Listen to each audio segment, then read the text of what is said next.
entre nosotros. Les recordamos que hoy vamos a iniciar más bien con lo de la rifa de Sabor a Mar, la cevichera que está ubicada contigua a Santo Pecado acá en Ciudad de Quesada. Lo único que debe hacer es darle me gusta a la página de Entre Nosotros, compartir el programa y queda participando en el sorteo de Sabor a Mar. Y también le damos la bienvenida a otro patrocinador que es la plataforma digital Liacar. Es una innovación muy importante. Liacar es una plataforma digital donde usted puede ofrecer los servicios que usted brinda. Ahí en la página de Entre Nosotros hay una información con los requisitos para que usted se afilie. La afiliación es gratuita para que usted sea parte de la comunidad Liacar. Hoy vamos a conocer al regidor municipal Luis Fernando Solís Sauma, quien ya está acá con nosotros y con él vamos a conversar. Don Luis Fernando, agradecerle que nos acompañe esta noche. Muchas gracias, Andrés, por invitarme al programa. Siempre es importante poder tener contacto con la comunidad, con los sancarleños para tocar diferentes temas, ¿verdad? Y es un programa diferente porque la idea, don Luis Fernando, de este espacio es que conozcamos los sancarleños quiénes son nuestros regidores. Sí, bueno, sí, más bien, eso de parte lo felicito porque eso es muy importante. A veces la gente, pues, los sancarleños votan por un partido y a veces no saben ni quiénes son los que quedaron, y es bueno que conozcan quiénes son las personas, de dónde vienen, qué hacen, qué han hecho, su familia. Todo es importante. Es bueno a veces tener un poco de familiaridad con la comunidad. Don Luis Fernando Solís Sauma nació el 25 de noviembre de 1967, tiene 52 años, es hijo de don Fernando Solís Rodríguez, vamos a decirlo porque es algo emblemático, nieto de don Juan Bautista Solís, así es, Rodríguez, correcto. Juan Bautista Solís Rodríguez, de la Escuela de San Roque, para la gente que no nos conoce, o que la gente que está fuera de San Carlos conozca, que es la escuela del barrio San Roque en Ciudad de Quesada, que lleva el nombre de Juan Bautista Solís Rodríguez, abuelo paterno de don Luis Fernando. Es el hijo de don Fernando Solís Rodríguez, de doña Soraya Sauma Álvarez. Se casó el 8 de julio de 1989 con doña Marjorie Salas, está recién celebrando aniversario de boda, y tiene 3 hijos, Luis Adolfo, María Verónica y Karen Andrea, además 2 nietos. Es Luis Fernando Solís. En parte. Sí, sí, bueno, orgullosamente, yo he sido sancarleño toda mi vida, de familia netamente sancarleña.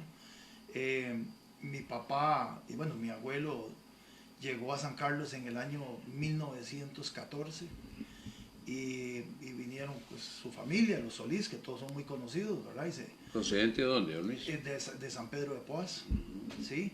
Y ellos vinieron acá y compraron estas fincas aquí, en lo que es toda la parte aquí de San Roque, y un poco para abajo de Cedral, y los hermanos de mi abuelo y mi abuelo estuvieron desde ese tiempo acá.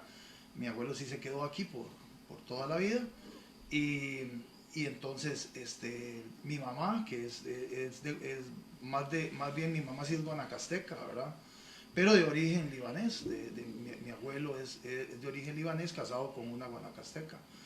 Y mi abuelo, que tenía negocios en Avangares, en un tiempo, pues antes la gente como emigraba mucho, vinieron a San Carlos. Pero es de la misma familia don Fuet Sauma. De la misma familia don Fuet Sauma. Don Fuet Sauma era primo hermano de mi abuelo Celín. Correcto. Así es. Y ya don Fuet estaba aquí en San Carlos, y a raíz de eso fue que mi abuelo vino a San Carlos y estaba con la familia, pues ahí, eran jóvenes, y mi mamá llegó así conoció a mi papá y se casaron, y mi abuelo después se fue para Alajuela, toda la familia, y mi mamá se quedó aquí y con mi papá, y así pues nosotros somos una familia de 4 hermanos, y bueno, mi hermana María Elena, Alan, Robert y yo, y aquí hicimos toda nuestra vida ahí a la pura parte del liceo, porque ahí crecimos en una finca realmente, porque eso que se llama La Leila, pues era una lechería, ¿verdad? Ajá, Lechería de mi abuelo, sí, claro.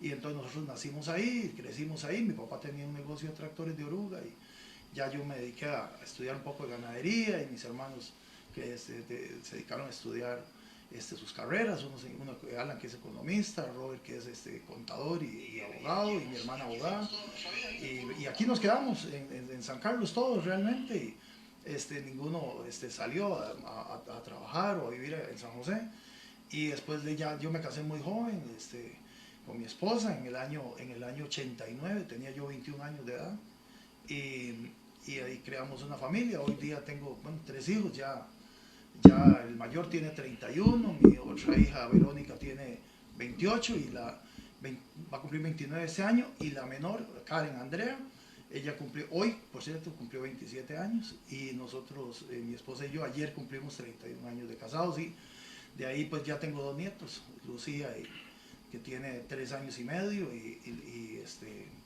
Federico, que tiene 1 añito, acaba de cumplirlo hace 2 semanas. ¿Son primos o hermanos?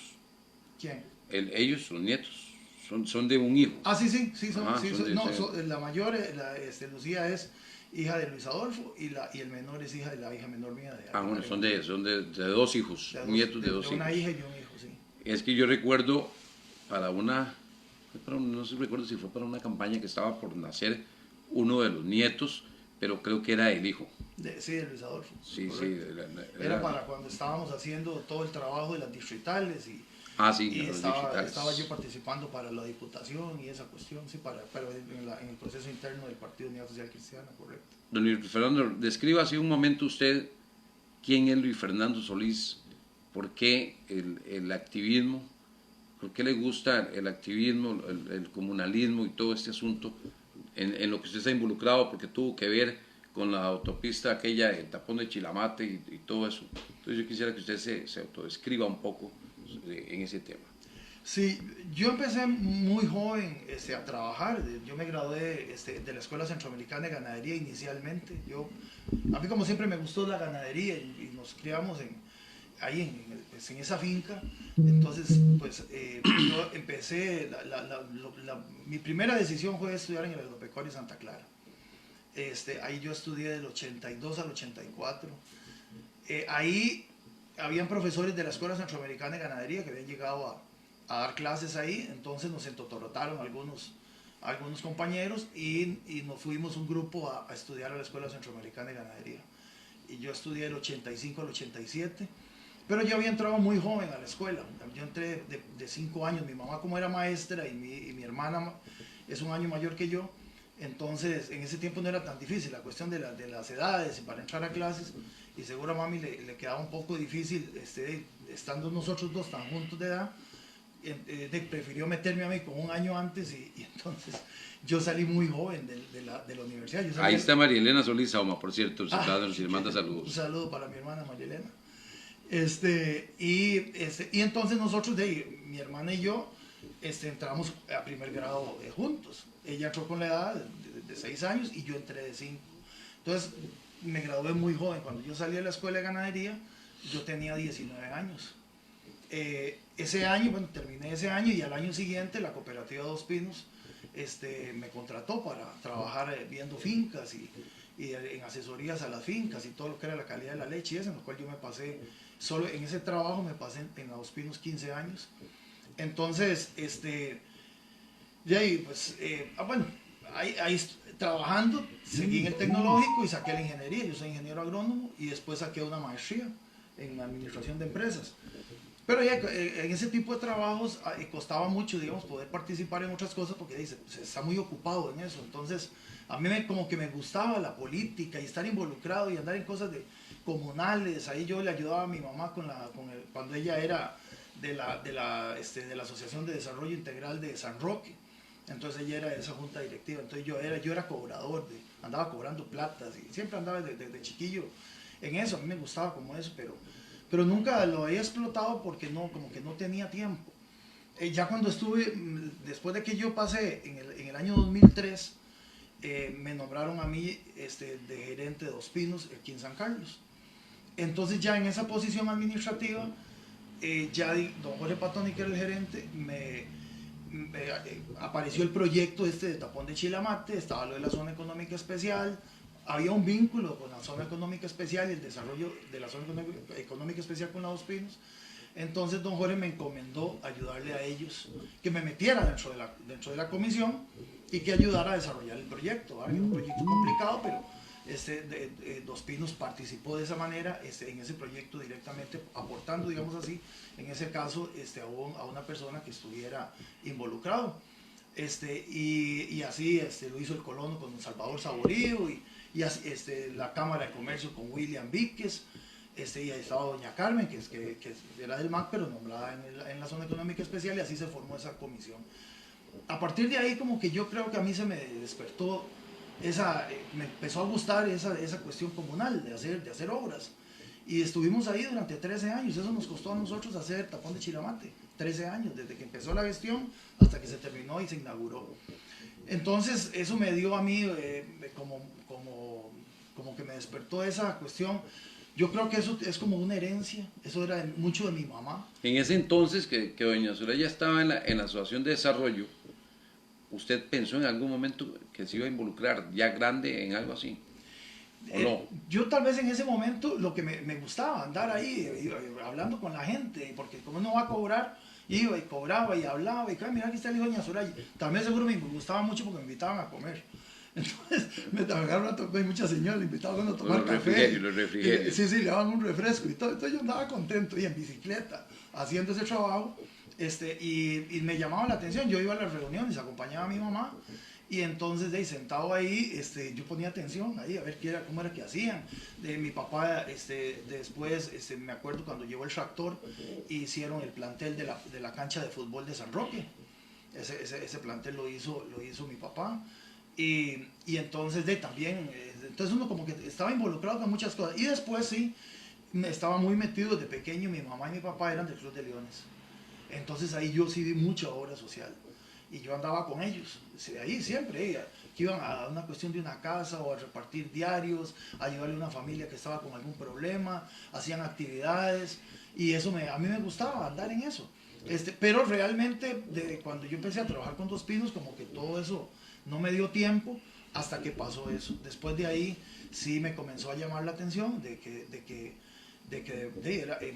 me gustaba participar, digamos, en ese tipo de desarrollos, y entonces por eso me metí después en política.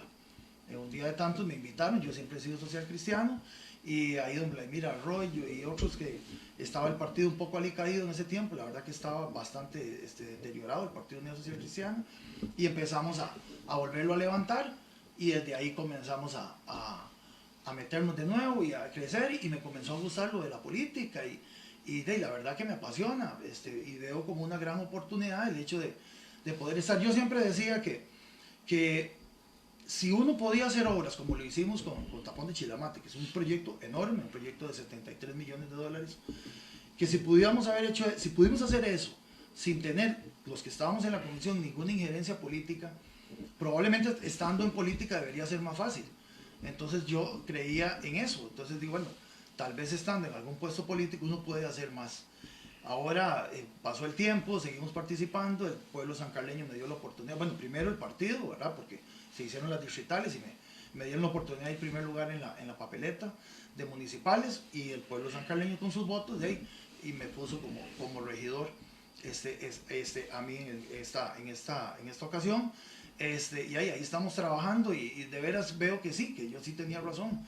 Es diferente estar ahí y poder buscar cómo solucionar algunas cosas, darle más fuerza, más potencia a algunos desarrollos, estando uno con ese poder político. Yo creo que eso es lo que realmente vale de la política. Vamos a saludar a Rocío Valerio Rodríguez y Carlos Argüello Rodríguez, que nos están observando. También para María Elena Solís Sauma, dice saludos Andrés y Luis Fernando, extraordinario programa, éxitos. A Flora Calero, Ashley Brenes, que es la que viene de hoy en 8 días, por cierto, es regidora municipal, la regidora más joven que tiene la Municipalidad de San Carlos.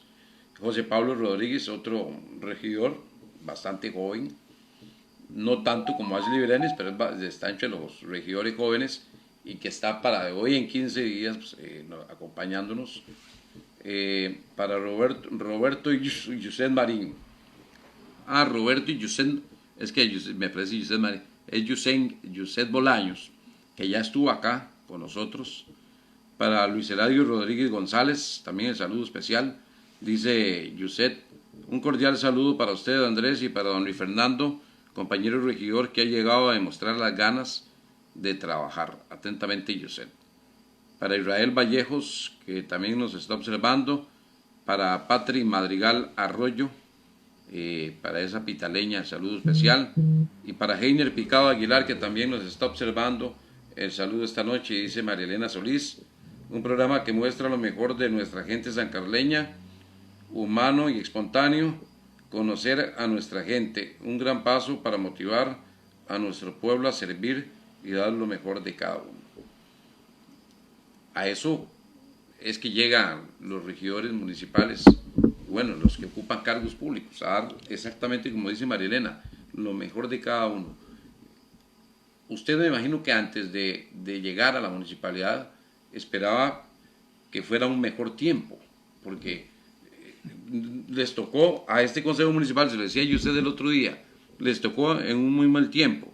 Dice Heiner Picado, saludos Andrés, excelente persona Luis Fernando, he tenido el placer de conocerlo en varios ámbitos de la vida.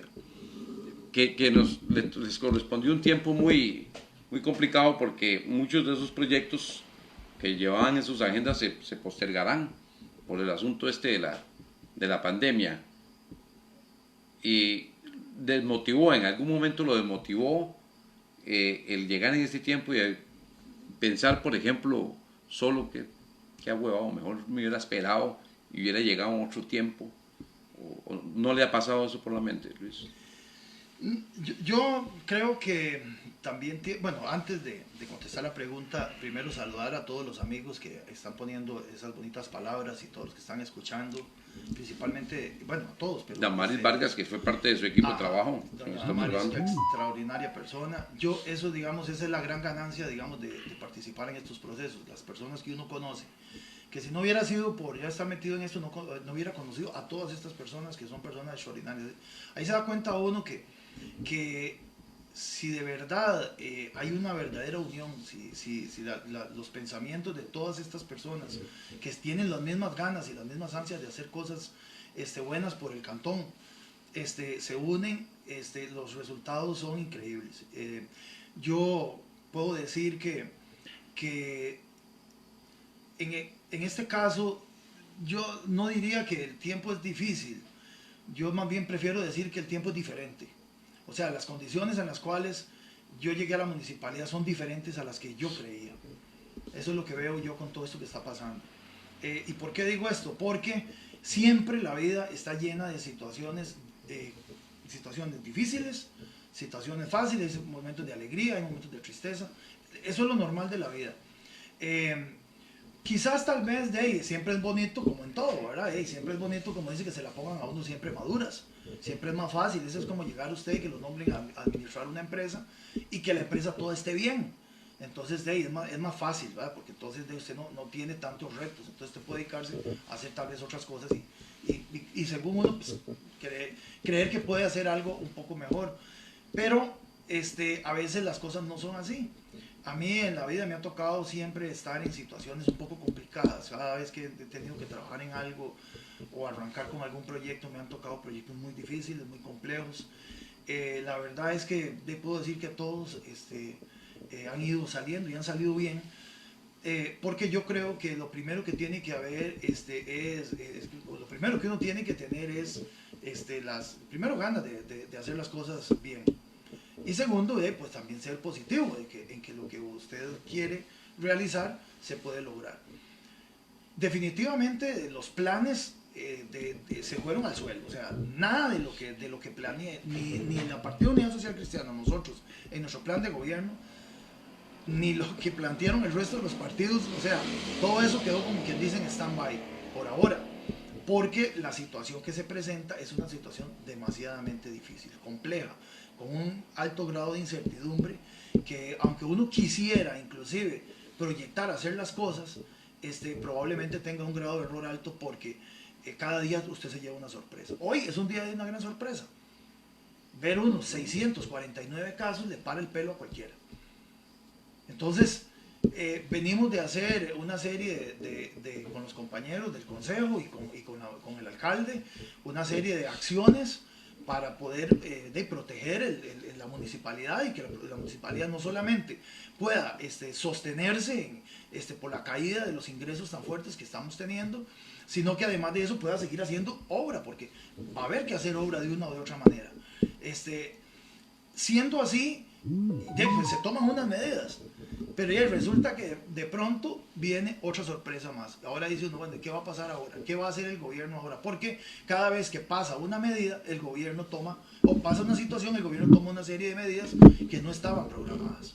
Y eso complica todo el modelo económico, y ese modelo económico evidentemente complica el modelo social.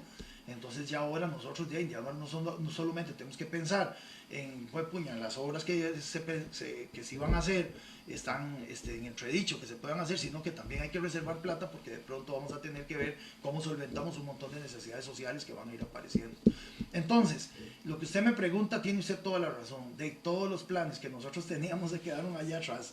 No sé si iremos a tener tiempo en 4 años de retomarlo. Sí hay un plan de gobierno que está, ahorita nosotros, bueno, yo había presentado una moción para que el alcalde lo presentara, ya se presentó, y está abierto para más bien hacerle modificaciones e incluir las cosas que nosotros como Partido Unidad, los de Progreser, los del PAC, tenían en sus planes, que se puedan incluir y ver si podemos desarrollar digamos como un plan renovado, incluyendo todas las buenas propuestas que teníamos cada uno de los partidos, y ver de eso qué podemos desarrollar en 4 años. Pero sinceramente, si usted me dice a mí que si lo vamos a lograr, yo tengo que decir que sí, porque si uno no dice que sí, entonces no lucha por eso.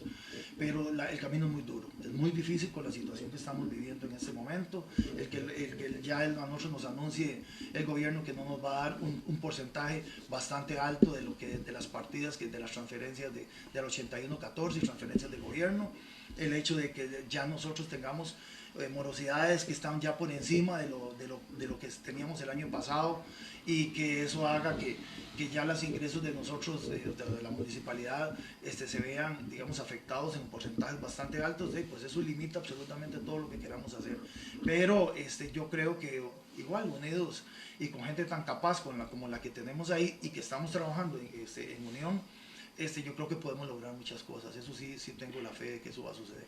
Dice Eric Arrieta, que es concejal de distrito en Buenavista. Saludos, mi amigo, y a Luis Fernando. Bendiciones. También para don Evaristo Arce, que es regidor municipal. Sí, es regidor, sí, don Evaristo es regidor. Sí, es regidor. Totalmente. Y para Alfonso Gerardo Ávila Benavides, también un social cristiano de muchos años. Alfonso Ávila, que también nos está observando. Don Luis, regresando nuevamente a Luis Fernando Solís. Yo les he preguntado, bueno, por ejemplo, Juan Diego González, yo le pregunté cómo hizo él, si ocupa mucho el apoyo de la familia, porque hay que distribuir los tiempos. ¿Cómo hace Luis Fernando Solís para distribuir su tiempo entre negocios, entre carnes, hijos, nietos, esposa, y aparte de eso, municipalidad? Yo creo que definitivamente el tiempo que uno destina es mucho. Yo la verdad que no puedo, digamos, bueno, lo primero que tengo que decir es que si usted no tiene el apoyo de la familia para meterse en esto, está complicado. Definitivamente. Yo sí he tenido el apoyo de mi esposa, Marjorie, ella siempre me ha apoyado. A veces no estaba muy de acuerdo en que yo me metiera en eso tanto y todo lo demás.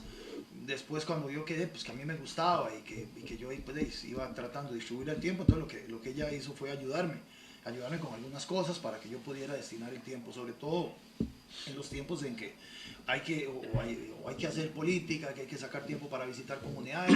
San Carlos es demasiado grande, entonces se ocupa demasiado tiempo. Hacer distritales en San Carlos no es jugando, ¿verdad? O sea, es que se ocupa demasiado tiempo. Y hacer campaña después. Y mucha gente, y después, exactamente. Entonces, se requiere, sí, de verdad, mucho tiempo, y hay que ser muy cuidadoso, porque casi que si usted se dedica a eso, descuida sus negocios, que son de lo que vive la familia, de los ingresos, de lo que uno puede producir, tratando de sacar sus empresas adelante. Definitivamente se ocupa el apoyo. Mis hijos, y mi esposa, digamos, siempre me han apoyado a mí en eso. Eso para mí fue fundamental. Mi familia en general, mis hermanos, me han siempre apoyado, mi hermana, Robert, Alan, ellos siempre me han apoyado en ayudarme un poco con eso. Entonces eso, digamos, que facilita las cosas. Y después de eso, siempre hay que tener gente, ahora sí, ya, digamos, hablando propiamente del trabajo en el partido, se necesita gente que también apoye, doña Amaris, doña Olga, doña María Luisa, y todo el montón de personas, Davis, y aquí puedo empezar a decir un montón de nombres en Monterrey, en Venado, en todo lado necesita usted que la gente le ayude. Y así es como yo creo que logra un partido, digamos, tratar de irse construyendo. Yo creo que si yo no hubiera tenido la ayuda de todas estas personas que he mencionado y las que no me alcanza para mencionar, definitivamente yo seguro me hubiera retirado. O sea, la gente confió. También es una cuestión de paciencia. Uno tiene que acostumbrarse y tiene que acostumbrarse a respetar la forma de ser de las personas. Es una de las cosas más difíciles de estar en política. Y que también la gente también entienda que uno tiene su manera de ser y sus cosas, ¿verdad? Entonces, esa es otra parte. Hay que aprender a escuchar, eso es lo que a veces cuesta más como político. Oír y estar sentado media hora oyendo a alguien hablar, eso es fácil. Pero escuchar y entender lo que le están a uno transmitiendo para después eso transformarlo y materializarlo en algo bueno, eso cuesta mucho. Entonces, digo esto porque eso es lo que realmente quita tiempo. Y después de eso, usted tiene que sacar ahora sí un montón de tiempo para analizar. Sentarse en una silla en el Consejo Municipal, ahí estar las horas que tenga que estar, esa es la parte más sencilla de todas. Aunque es de mucha responsabilidad porque se toman las decisiones. Pero resulta que fuera de eso, hay una cantidad impresionante que la gente no se imagina de documentos que llegan, que van desde la misma municipalidad, la parte legal municipal, toda la correspondencia que llega, todo lo que tiene que ver con la parte de obras públicas, todo lo que tiene que ver con presupuestos y movimientos del aparato administrativo, todo lo que tiene que ver con las leyes que vienen y que nos piden a nosotros criterio, todo eso hay que leerlo. Y son cantidad de documentos. Y encima de eso hay que darle pensamiento, hay que hacer propuestas, hay que crear mociones, hay que apoyar las mociones de los compañeros que están presentando mociones para las mejoras. O sea, es una cantidad que la gente no se imagina el trabajo que tiene un regidor y un síndico también, porque ellos también tienen que trabajar en esa parte.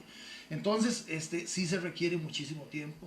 Las personas que quedan nombradas. Ahora, ya uno puede hacer la parte fácil, tal vez no leer mucho o no hacer nada, si quieren no leer nada, uno lo podría hacer, pero eso sería, digamos, yo diría que es una irresponsabilidad, porque se requiere de todo eso, de todo ese bagaje, de todo eso que está ahí para poder tomar decisiones acertadas.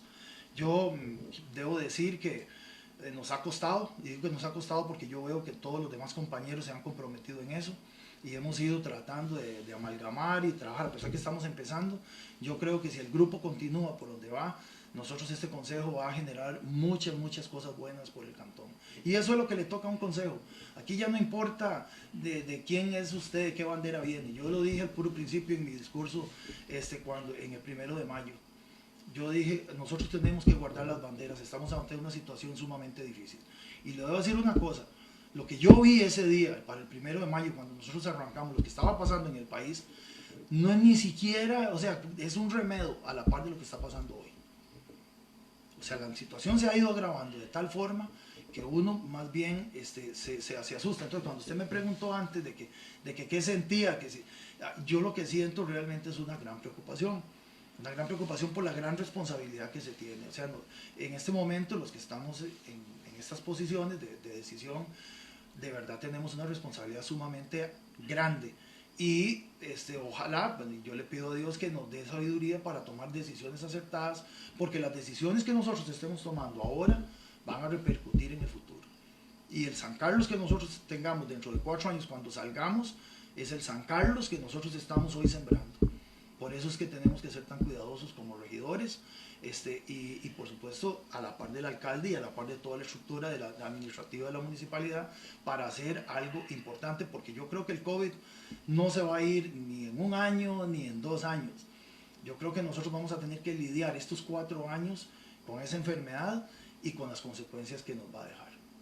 Dice Alfonso Rodríguez, ¿qué cree don Luis que van a anunciar hoy en horas de gobierno? Bueno, en las horas que están reunidos el gobierno. Para lo que están reunidos de emergencia, por la cantidad de afectados hoy, ¿cree usted cuál sea la dirección que tome el gobierno? Hoy, Luis Fernando, antes de que le responda, es que no leí ver más. ¿Cuál cree que sea la decisión que tome el gobierno hoy y si la tomaron muy tarde? Lourdes Rojas Ugalde dice saludos cordiales, don Andrés y a don Luis Fernando. Y Evaristo Arce dice saludos estimados amigos Andrés y Luis Fernando, excelentes mariachis de Hueso Colorado. Buen regidor, mi compañero municipal. Bueno, me está diciendo en verde. Muchas gracias, don Evaristo. Vean, lo primero que hay que ver es qué es lo que ha venido haciendo el gobierno. Y hay un anuncio importante que hizo Carlos Alvarado y lo dijo claramente. Aquí la estrategia es y lo hizo así, la estrategia del mazo y el baile. Evidentemente, por todo lo que hemos estado sufriendo, solamente recibimos mazazos, ¿verdad? Porque eso es lo que hemos estado recibiendo, porque vamos en una escalada y en una escalada de casos. Entonces, evidentemente han tenido que irse cada vez más las medidas haciéndose más fuertes. Entonces, digamos, no ha habido mucho tiempo para bailar. De alguna manera quisieron darle un poquito de baile a algunos, entonces, digamos, y lo digo así porque esa es la manera de poder explicar esta estrategia. Y vean que, por ejemplo, el gobierno al final accedió a la solicitud que hicimos desde la presión de la municipalidad y de los señores de las empresas turísticas en Fortuna, y abrieron y permitieron poner en amarillo a Fortuna para que pudiera trabajar, tomándose en cuenta que había una parte de Fortuna que tenía la contaminación famosa aquella que todos conocemos, y se hizo algo bueno. Sin embargo, ha seguido los casos para arriba y para arriba y para arriba. Y ya hoy fue el caos, ya hoy salió el doble del último récord que teníamos. O sea, ya es una cantidad casi que yo creo que para el gobierno se le está convirtiendo en algo inmanejable. ¿Qué es lo que va a anunciar el gobierno? De hecho, lo que creo es que el gobierno va a continuar haciendo lo mismo, va a continuar haciendo las medidas más duras para evitar que el contagio se dispare más de lo que ya de por sí se está disparando. Ahora, yo lo que sí veo difícil es continuar en esto de seguir encerrándonos más y más y más, porque ya la cobija en la parte económica no da. Ya las empresas que han anunciado cierres son muchas, los despidos que están anunciando ya son demasiados, ya no se trata solamente de los pequeños comerciantes y empresarios y de las pymes y todo que han sufrido, no, ya están sufriendo las empresas grandes también. Y vea que el gobierno, que se ha sostenido todo lo que ha podido y que habla de una baja salarial de un 10% y algo así, casi que creo que esas son las medidas que va a tomar. Va a tener que tomar medidas ya contra el salario de los mismos empleados públicos, porque los empleados públicos hasta la fecha, dichosamente para ese sector, no les han tocado los salarios y entonces ahí han estado, ¿verdad? Entonces eso ayuda, porque usted puede estar encerrado en la casa y puede tener todas estas medidas de restricción, pero mientras usted tenga plata en la tarjeta para ir a comprar, usted se la juega. Pero resulta que la realidad es que un gran porcentaje de gente, de ciudadanos costarricenses hoy ya no tienen ese dinero, ya las reservas se acabaron. Entonces, ¿qué es lo que va a hacer el gobierno? Yo creo que el gobierno va a tener que tomar una medida, si bien es cierto, de mayores controles. Probablemente salga a testear más y hagan para tratar de ver a dónde es que están los focos más bravos para empezar a cerrar, pero va a tener que abrir. O sea, no va a tener que ponernos a nosotros diciendo, bueno, protéjase, use su mascarilla, haga su distanciamiento social, use sus guantes, haga todo lo que trate de si puede ir, tiene que ir al supermercado y puede ir una sola persona, vaya solo una persona. Todo lo que ellos han recomendado es extremar esas medidas y la gente tendrá que salir a trabajar, porque de otra manera, ¿cómo vamos a hacer esto? El gobierno no tiene dinero para seguir repartiendo diarios, va a pasar toda la vida repartiendo diarios.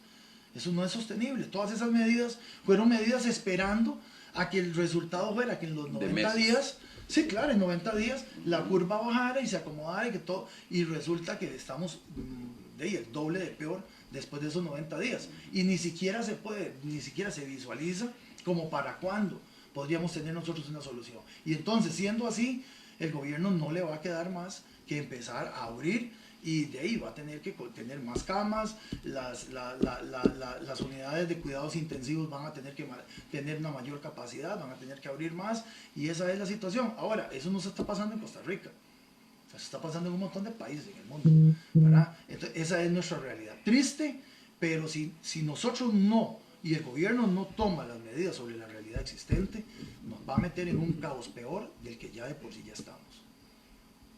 ¿Quiénes son, o si es solo una, o quiénes son las personas? ¿Es don Luis Fernando Solís la persona que escucha a alguien, sugerencias? ¿Quiénes son los más cercanos a don Luis Fernando en ese tema? Yo, digamos, el tema de escuchar siempre es un tema difícil, Andrés. Uno dice que uno escucha y todo. Yo al final no sé realmente si yo escucho suficiente. Yo trato de ponerle atención a la gente. A mí me dicen que yo hablo mucho y que me duro mucho hablando. Y mi esposa se pone bravísima conmigo porque a veces yo me siento con alguien y le digo, ya vengo, son 5 minutos nada más y duro 1 hora y media hora. Tal vez tal vez yo creo que yo hablo más de lo que escucho, pero yo sí trato por lo menos de escuchar. Para mí, la persona que más me aconseja y más me dice, y cuando a veces sí está conmigo, y yo creo que escucha más que yo, es mi esposa. Ella siempre me dice, Luis, es que y a veces uno siempre necesita gente que lo esté dirigiendo un poco. Mi esposa para mí es la número 1, y prácticamente gente muy cercana. Yo, digamos, dentro del ámbito que me muevo, digamos, político, doña Olga, doña Damaris, doña Luisa, son gente que a mí me han ayudado mucho, me han dado muchos consejos, me ayudan a eso, a que yo aprenda a escuchar a la gente. Yo trato de hacerlo porque ahí está siempre la solución. Yo he visto que de la gente más sencilla que usted considere, que de un comentario sencillo y humilde, hay soluciones inclusive gigantescas. Y yo creo que si nosotros nos acostumbramos a escuchar, vamos a lograr muchas cosas. Y eso yo creo que a veces es lo que le hace falta, digamos, al formato, digamos, de gobierno, digamos, del gobierno político, ¿verdad? Entonces, a veces uno está metido en un montón de situaciones en un gobierno local, y están diciéndole una serie de cosas, y tal vez uno no está escuchando suficiente. A veces uno hace lo que uno cree que es lo mejor y lo hace de buena intención, pero no es lo que la gente ocupa, y eso es por falta de escuchar. Usted conoció, es que no recuerdo el nombre, aquel señor Vázquez de la Tigra, que fue del CNP en el gobierno de Calderón. Sí sé quién es. Sí sé, sí. No recuerdo el nombre. Es un señor sin certificados, títulos de nada, pero de un intelecto natural muy grande, con un léxico interesantísimo oírlo hablar. Uno lo escuchaba hablar y uno dice, este señor es diplomático, y un agricultor, un campesino. En una ocasión estuvimos ahí en una reunión y llegaba gente de la municipalidad, de cargos importantes, a pedirle sugerencias. El hombre era como un mentor de mucha gente. Ya en nada, ya había pasado su tiempo de consejo de producción y todo, pero aún así era ese que podía aconsejar y decir muchas cosas. Don Antonio Vázquez, bien lo dice María Elena Solís Sauma. Don Antonio Vázquez, ese señor era, no sé, es una eminencia. Yo no volví a saber creo que una hija de don Antonio fue delegada del partido Unidad Social Cristiana. Es que Andrés, digamos, la inteligencia no tiene nada que ver con su preparación académica. No, por eso le digo, era un intelecto natural. Yo tuve la dicha de pasar muchos años trabajando para Dos Pinos, desde los años 80, desde el 89 que me contrataron hasta el 2000, finales del 2003, desde 2011 que ya terminé mis labores ahí. Y me tocó trabajar muchos años con los productores. Y es increíble ver usted, porque como yo vi varias generaciones, yo vi 3 generaciones de productores de leche. Ahora los abuelos, después los hijos de esos, y los hijos y ahorita ya están los otros hijos, ya casi que son 4 generaciones, pero ya esta última yo no la vi porque yo salí hace como 9 años de ahí. Pero eso me dio a mí una oportunidad de conocer gente, oiga, y uno se sorprendía de la capacidad de esos señores, y decían, cómo estos señores construyeron todo esto, estas fincas gigantes ahí, aquellos ganados, aquellas genéticas de ganado, que hoy a un doctor, a un veterinario, le dan una lechería y le cuesta tener una lechería de ese nivel. Bueno, y eso tenía que ver exactamente con esa capacidad que tenían estas personas humildes, que muchos de ellos ni siquiera sacaron el 6º grado. Y usted se sentaba y yo me daba gusto hablando con esas personas. Y daba gusto conversar con ellos y la sabiduría y el conocimiento que habían adquirido, y que no tenían que ver solamente con jalar tetas y ordeñar vacas ahí y cortar pasto. No, tenía que ver con la misma administración. Muchos se convirtieron en empresarios poderosísimos. Es más, muchos de los que uno considera empresarios exitosos, muy exitosos y que están muy bien económicamente hoy, que son hijos y nietos de esos señores, su capital está basado sobre la base de lo que ellos heredaron de esos señores. Y le voy a decir, y a veces uno ve y dice, no, puña, mandaba con tantas condiciones y cómo esos señores llegaron hasta aquí, otros no, teniendo profesiones y todo, no pueden desarrollarse más. Por eso le digo, o sea, hay gente preparadísima, o sea, en la experiencia neta del trabajo, la experiencia de vida. Y yo creo que le voy a decir que para mí es una de las cosas que adolece el gobierno hoy. El gobierno tiene mucha gente de escritorio, mucha gente, del presidente para abajo, sí, hay mucha gente de escritorio, mucha gente muy preparada, con así grueso de títulos, pero se han quedado cortos en realidad en la interpretación. Y eso tiene que ver con escuchar, tampoco escuchan nada, ni se sacan el tiempo. Por eso le hablaba de escuchar. Solo escuchan el ego de ellos mismos queriendo decir, por aquí tengo que dirigir el país. Y usted los oye cómo hablan. Y bueno, y como ellos tienen el poder, pues tienen tienen ese derecho de poder llevar el país, o lo llevan al éxito o lo llevan a un barranco. De poder imponer. Exactamente. Dice Marilena Solís, ese señor es extraordinario, un hombre humilde y sabio. Así es. Sí. Un hombre muy sabio, don Antonio Vázquez. Yo no recordaba el nombre y sí recuerdo bien a la hija. Dice Alfonso Rodríguez, muchas gracias don Luis. Don Luis, en mi opinión y la de muchos que conozco, coincidimos que en la restricción de Semana Santa debió ser de 2 semanas, más no solo la Semana Santa. ¿Cree usted que si en vez de que hubieran sido 3 semanas estuviéramos así, o si habría frenado más el virus? Yo creo que hay una serie de factores que hay que añadir y que no podemos hoy tapar, porque es como tapar el sol con un dedo. Para mí una de las cosas más graves que provocaron que esto se saliera un poco de las manos tiene que ver con la ineficiencia en que el Estado mantuvo el control migratorio en la frontera norte. Para mí eso fue una de las cosas más fregadas, porque si uno revisa la estadística, usted ve toda esa estadística, y en esa estadística siempre está entre un 30 y un 35% de extranjeros, y esos extranjeros son nicaragüenses. El gobierno no invirtió, tal vez por la misma inexperiencia y también por no jugársela con incrementar gastos pues, pero eso fue lo que pasó. Dejaron no metieron más controles en toda esta franja de contención. Y vea que aquí el gobierno local se lo dijo a la vicepresidente. Ya vino a Pital, y cuando estuvo en Pital, eran 3 cosas fundamentales las que se vieron ahí. Bueno, era número 1, el tema de las carreteras de fronterizas, que iba en un presupuesto que se iba a hacer con la Comisión Nacional de Emergencias y todo lo demás, y que era una necesidad. ¿Por qué? Porque con buenas carreteras teníamos mejores controles por el tránsito vehicular, más seguridad, y además de eso se incentivaba el turismo de toda esa zona y el transporte para reactivar la ganadería. Y ese es el primer punto. El segundo punto que se lo digo, y fue el alcalde el que se lo dijo claramente a Epsi Campbell, urge poner ¿cómo se llama? Un hospital aquí para toda esta región, lo que sería un centro de aislamiento, desde ese tiempo, y toda la pelea que ya todos conocemos, no lo hicieron tampoco, y después hubo que correr y hemos estado en esas carreras. Y número 3, que se lo dije yo, en nombre del Consejo Municipal, que a mí me parecía que se requería más controles fronterizos y que los cantones, los 6 cantones que son fronterizos con la zona norte, que éramos una zona de contención, debían de haberlos reforzado de manera de que no se pasara toda esa gente, porque lo que estaba sucediendo en Nicaragua todo el mundo lo sabía. Y ya sabíamos que un montón de gente que se había ido para Nicaragua iban a regresar a trabajar aquí, iban a venir contaminados. Y eso fue lo que pasó.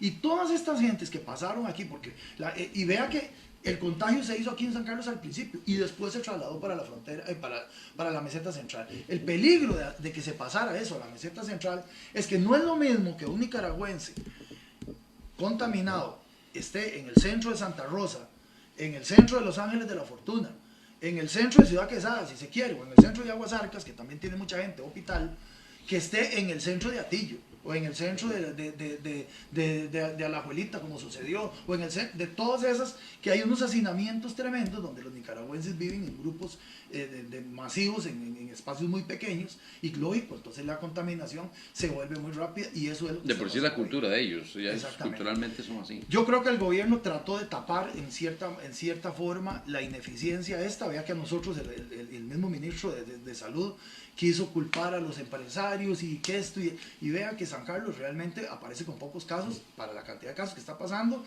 En la zona norte dichosamente estamos bajos comparativamente, pero les explotó allá porque no se tomaron esas medidas. Eso fue el problema más grande. Yo creo que también la medida de abrir fronteras, la medida de abrir hacia la parte económica debió haberse dado desde hace ratos. Pero desgraciadamente los números al gobierno no le salió y por alguna razón solo ellos pueden decir por qué razón siguen manteniendo cerrado y cerrado y cerrado a todo el mundo, cuando a veces uno no se explica por qué si en la zona sur no aparecían casos y por qué tenían o Limón y esas zonas de ahí también estaban cuarentenados a niveles iguales. Creo que es parte de lo que uno a veces no se explica y dice uno, bueno, el gobierno en ese sentido yo creo que ha tenido, no sé si es cuidado o temor de que si abren haya una explosión, porque estar en los zapatos de esta gente, sinceramente le digo que es un poco complicado. Porque si usted abre las fronteras y sale unos focos de contaminación y se dispara, porque abrió. Y si cerró y igual se disparó, ¿por qué no abrió? O sea, eso es un poco complicado, pero es la responsabilidad que ellos tienen en ese momento. Yo sí sé que el COVID hoy, los daños que está teniendo sanitarios, que no dejan de ser un problema, porque tenemos 25 fallecidos hasta la fecha, que son sumamente pocos, y un montón de gente contaminada, que esto hay que ver cómo se para. Los daños financieros, y no hablo de los daños financieros solo del país, hablo de los daños financieros a nivel de familia, en la casa de los costarricenses, es sumamente grave. Y eso sí que va a costar curar. Eso es lo más grave. Gravísimo. Yo creo que eso es lo más grave. Gravísimo.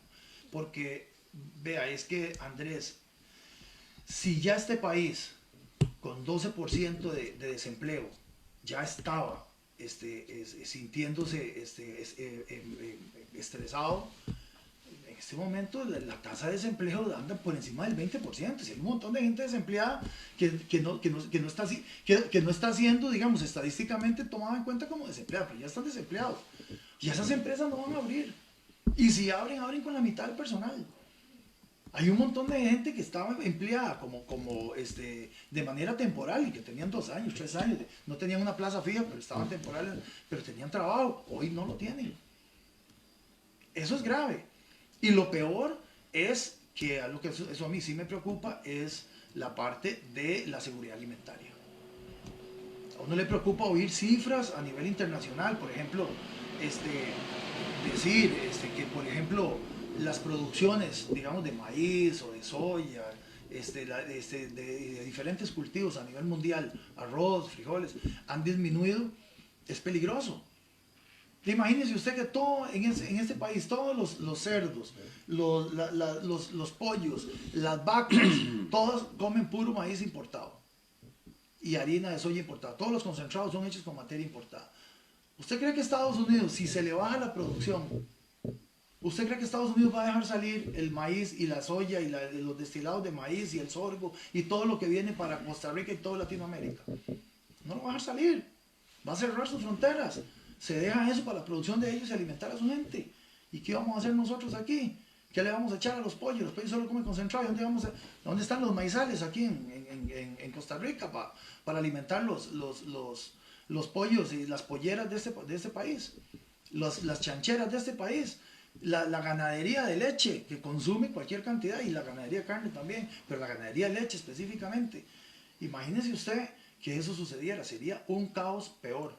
O sea, yo no quiero con esto decir de que de llamar al miedo ni al temor, pero lo último que uno puede, por eso es que yo digo que hay que investigar y ver qué se va a hacer, y el gobierno tiene que tomar medidas. A mí me pone nervioso ver que el Ministerio de Agricultura y Ganadería, yo no lo veo moviéndose. Yo no veo medidas de cómo proteger a los productores pequeños, a los que siembran lechugas y siembran cultivos y que son los que alimentan a la población, para ver qué incentivos se les puede dar, cómo sostener a esa gente para que produzca, para darle comer a la gente. Sí, porque ahí donde está la seguridad alimentaria está ahí. Es esa gente. Mientras usted esté comiendo, usted está tranquilo. Pero en el momento en que usted ya no tenga que poner en su mesa, la cosa se pone fea. Y entonces ahí sí podemos entrar nosotros en una crisis grave. Y repito, si fuera que eso solo está pasando en Costa Rica, pero está pasando en todo el mundo. Y encima, a nivel de gobierno, el gobierno que dice, hey, no tengo plata, necesito más plata. ¿Por qué? Porque los ingresos se me bajaron. Es lógico. Lógico, hay un montón de gente que ya no está pagando impuestos, ni está pagando nada, no tiene con qué. Pero el gobierno sigue teniendo gastos. ¿Por qué cree usted que no quitó el 1% de la canasta básica? ¿Cuántos miles de millones recibe el gobierno por el 1% de la canasta básica? ¿Y por qué no lo quitó? ¿Usted cree que si el gobierno, si el gobierno hubiera tenido cómo solventar su déficit de ingresos, suspende, hace una moratoria ahí de, no sé, 6 meses, un año, se espera. Pero no lo hizo porque está cogiendo de donde sea, porque tiene que sostenerse. Y eso es peligroso. Eso es peligroso, ¿por qué? Porque no hay plata. Y encima van a hacer ahora que estaban con una solicitud de 508 millones de dólares. Y los diputados les dicen, sí, pero nosotros no vamos a aceptar que se haga este primer arreglo con el Fondo Monetario Internacional si no se reducen los gastos que están ahí en el gobierno y que se dice que gastan en un montón de cosas que no deberían estar gastando. Y entonces empieza ya un conflicto. Y ese no es el arreglo importante, ese es apenas, digamos, un primer arreglo como para ir tratando de solventar. Aquí en Costa Rica, el Fondo Monetario Internacional y el gobierno de Costa Rica tendrán que entrar en un super arreglo, porque si este gobierno lo que estaba ya endeudado, y ya para el año pasado, bueno, con el plan fiscal que todos conocemos, el 1% de la canasta básica salió a raíz de una recuperación de dinero que el gobierno quería tener muy rápida y fácil para solventar los problemas que tenía que estaban en el plan fiscal. Pero el plan fiscal es un remedio a la par de lo que está provocando el COVID. Entonces ahí es donde uno se pregunta, realmente, ¿cuáles son las medidas que de verdad el gobierno tiene que tomar y está tomando cuando se necesita producir y porque no nos dejan, métase a la casa y entre más casos salen, más hay que meterse entre la casa y más hay que cuidarse, y menos de eso, en la casa no se puede producir. O sea, las empresas tienen que producir y necesitan la mano de obra. Y hay que salirse de la casa, es la única manera. Dice Carlos Alberto Hidalgo Castro, saludos Andrés y mi ex vecino Luis Fernando Solís, gran recuerdo de su señora madre doña Suraye Sauma, que fue mi mejor maestra. Dice Marilena Solís Sauma, para quienes trabajamos para empresas privadas sabemos de la gravedad que atraviesan las mismas. El apoyo, ver más. El apoyo y el acompañamiento gubernamental es fundamental para levantarlas. Al fin y al cabo, nuestras empresas sostienen al gobierno y la empresa pública. Dice, y vamos a cerrar nuestro programa con una pregunta que hace Alfonso Rodríguez. Dice, ¿cómo define don Luis la política y la familia en su vida? Eh, Mi familia, si yo tengo que buscar una palabra para definirla, es el amor. Y el amor en Dios, eso es lo que más yo todos los días le pido a Dios que cuide mi familia, que es el tesoro más grande que yo tengo. Nada, absolutamente nada de lo que yo pueda tener o pudiera llegar a tener, tiene un valor ni siquiera significante a la par de lo que vale la familia. Yo creo que eso es lo que sentimos todos por nuestras familias. Y si tengo que definir en una palabra la política de ello, diría que es pasión. Yo siento pasión por la política, me gusta. ¿Qué le cambiaría a la política? ¿O le gusta todo? No hay nada que cambiarle. No, es que digamos la política tiene que tener, como todo en la vida, tiene cosas buenas y cosas malas, porque si fuera perfecta, no estaría ni siquiera bien. Pero si usted tuviera una varita mágica y diría, bueno, voy a cambiarle esto, ¿qué te cambiaría? Cambiaría a los políticos, que a los políticos que utilizan la política para otros fines, no para los fines que fueron creados. O sea, la política, y si uno quiere verlo, pues tiene que verlo es muy fácil ver qué es lo que debe ser un político. Y eso lo definió el Papa Francisco un día, que me acuerdo que dijo que si un político lo que quiere la política es para enriquecerse y para utilizarlo para sus bienes personales, mejor no se meta en política. La política no es para eso. La política fue creada y es creada para la comunidad, para desarrollar la comunidad. Y si uno no tiene la mente puesta en que cuando usted está en el trabajo político, usted está trabajando para la comunidad, que usted es un trabajador de la comunidad y que todo lo que usted haga es para la comunidad, entonces ya la política es otra cosa, ya es otro fin. Ahora, lograr eso, obviamente yo creo que todo el mundo debe estar muerto de risa, eso es imposible, porque todo el mundo coge la política para... Yo digo que no se puede perder la esperanza de buscar personas y que hayan personas, y han habido en la historia de Costa Rica presidentes que llegaron y hicieron su trabajo político, como Alfredo Fernández, por ejemplo, que todo el mundo se refiere a él. Bueno, cuando Alfredo Fernández estuvo en política, se dedicó a hacer política de forma de trabajar para el país. Y llámese cualquier partido, porque si usted estudia las cartas ideológicas de los diferentes partidos, todas están bien construidas. Si los diputados se dedicaran a seguir lo que dice la carta ideológica de su partido... Ideológicamente hay como tres, bien cartas ideológicas, bien definidas, hay como 3 partidos apenas, con una ideología... Sí, exactamente, una ideología, digamos, que define al costarricense. Sí. Entonces, pero si se dedicaran a eso, este país sería muy diferente. Pero desgraciadamente ya eso sabemos de que hace muchos años para acá los partidos políticos han sido utilizados como instrumentos para enriquecimientos y para hacer otro tipo de funciones que no convienen. Yo por lo menos moriré de manera ilusa, seguro, ojalá que Dios me lo permita, pero yo sigo creyendo de que si este país recupera o por lo menos una parte importante con personas, y llegan al gobierno, personas con una ideología de ese tipo, una ideología de trabajar por el pueblo, de verdad, Costa Rica sale, porque Costa Rica tiene demasiados recursos. Nosotros tenemos demasiada riqueza. Nosotros somos un país verde, un país que produce todo el año. Pero hay un trabajo más grande, aparte de encontrar la gente con ese sentido ideológico. Hay algo más difícil, hacer que la gente crea. Pero la gente va a creer en la medida en que estas personas, ese es igual, así como se fue perdiendo la credibilidad por las mismas acciones de los políticos, las buenas acciones de los políticos va a volver a traer la credibilidad. Así es como yo lo veo. Y eso cuesta, claro que cuesta, porque si hay algo de lo cualquier persona, para hacer cualquier negocio en la vida, usted requiere es confianza. Si usted tiene confianza en la persona con la cual usted se alía, las cosas salen bien. El problema es romper la confianza. Y eso es lo que ha sucedido con la política. Los políticos rompieron la confianza del pueblo.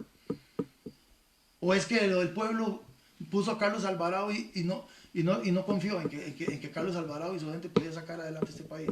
Otra vez, aunque una gran parte decía que no. Bueno, pues había una gran parte que fue la que lo puso, que confió. Y esa parte hoy se vio traicionada, se siente traicionada. Eso es porque rompieron, porque sus acciones y las acciones que vienen haciendo, y estoy hablando de él, y si sigo para atrás con los presidentes, de ahí para atrás, prácticamente, de ahí no sé, los últimos 40 años, tenemos ese problema.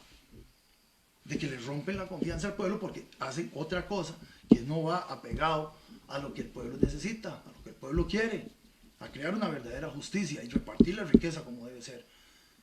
Lo que pasa es que, como usted dice, bueno, ¿cómo hacer para creer al pueblo? Y son solo con acciones, pero para eso esas personas tienen que ser nombradas. Sí, Y porque eso sí está difícil.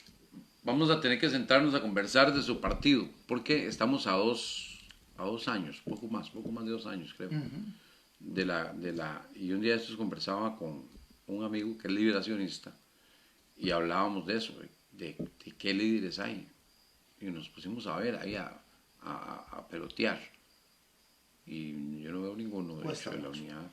Cuesta mucho porque, ¿sabe qué es lo que pasa? Que como se ha degradado tanto la imagen del político, entonces hay gente que es buena, que quiere, pero ve que... Pero no hay, es que uno puede decir, bueno, no, en la unidad hay fulano y sultán, pero...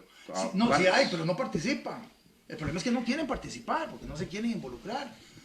Y yo creo que eso es parte de lo que nosotros los costarricenses tenemos que darnos cuenta. Y al final, para terminar, resulta ser eso que estoy diciendo, fue lo que a mí me movió a meterme en política. Un día, digo yo, estando con mi hermano Alan hablando, que se metió en política también al final, y él cogió otro camino por las razones que fueran, y ahí está en otro partido, ¿verdad?, que conformaron, pero es político al fin. ¿Y cuál fue la razón de que nosotros nos metimos a trabajar? Digo, no hacemos más que criticar, solo criticamos. Y hablamos mal del gobierno y todo, pero no aportamos nada. No estamos ayudando en nada. Metámonos entonces en política. Y yo me monté en política y me llevo unos revolcones y unos huevazos y unas decepciones y he seguido para adelante. No, y le fue bien. Sí, claro. Le fue bien porque yo creí que la gente iba a cobrar esa factura. Sí, que no. No, porque yo sigo creyendo que hay gente que sí cree. Y entonces un poco de gente y de la responsabilidad que tiene uno, porque al final yo siento esa gran responsabilidad. Yo digo, bueno, si los 2.300 personas que hicieron que yo pudiera estar en el puesto con doña María Luisa ahí, ahora me toca devolver el favor, tengo que hacerlo, tengo una responsabilidad. Ese grupo de personas creyeron en mí y otro grupo que también creían, pues que votaron por otro porque tenían compromisos y lo que sea, pero hay un compromiso. O sea, el pueblo al final, aunque vayan pocos a votar, que eso es uno de los problemas más graves y por eso es que no cree la gente en los políticos, por eso no va a votar y las tasas ¿cómo se llama? De gente que no vota es demasiadamente alta. Yo creo que sí existe esperanza, que sí se puede, pero tiene que ir así, como de una manera lenta, y porque es eso, es que usted tiene que demostrar, la gente tiene que demostrar, bueno, sí, es que tenemos un grupo de gente que este año llegaron a la municipalidad, hicieron esto, o llegaron al gobierno y estamos viendo que están trabajando, pero hasta que eso usted no lo vea, la gente no va a volver a creer. Y entonces ponen a cualquiera y creen en una persona, pero resulta que es una cosa tan difícil que usted, para darse cuenta si verdaderamente usted no se equivocó, tiene que quedar. Y el problema es que quedan y defraudan, que es lo que nos está pasando hoy. Y ya llevamos demasiados gobiernos de sentirnos defraudados, David Andrés. Muchos gobiernos. El PAC está en el gobierno por la decepción de los partidarios de Liberación y de la Unidad. Pero me imagino que ya estaban muy decepcionados también. No, ahora sí, porque ya pasó, pero creyeron allá, creyeron en la ética y creyeron en que las cosas se podían hacer correctamente y vea todo lo que ha pasado. Entonces ahí es donde la gente empieza a perder la esperanza. Y eso es lo peor que le puede pasar a un pueblo. Un pueblo que pierde la esperanza es un pueblo que se corre el riesgo de perder. Le agradecemos, don Luis Fernando, que nos acompañara esta noche. Venía de San José y aún así sacó hace rato para acompañarnos y que hubiera conversado con nosotros o entre nosotros. No, más bien agradecerle por la invitación, agradecerle a la gentileza de la gente pues que escucha ahí. Yo lo único que puedo decir es que uno trata de hacerlo mejor. La verdad, yo trato de hacerlo mejor y trato de que si puedo ayudar en algo, siempre hago mi mayor esfuerzo. La gente que me ha pedido que les colabore, les ayude de alguna manera, he tratado de atender. Hay cosas que desgraciadamente uno quisiera cambiar, pero a veces cuesta tanto, ¿va? En la política de Costa Rica. Este país está tan lleno de leyes, dichosamente, pero las mismas leyes se contraponen contra otras, y a veces usted quiere hacer algo y no puede. Nosotros a veces en la municipalidad queremos hacer algo y destinar fondos para un bien, y resulta que la ley no nos permite, y tenemos que vernos Está lleno de limitados. trabas. Son demasiadas las trabas, pero hay que luchar y luchar y luchar, porque no se puede dejar de dar para, y sobre todo, como lo dije al principio, yo nací aquí. Mi primer digamos, sentimiento de querer hacer algo siempre está arraigado en este cantón y en esta región.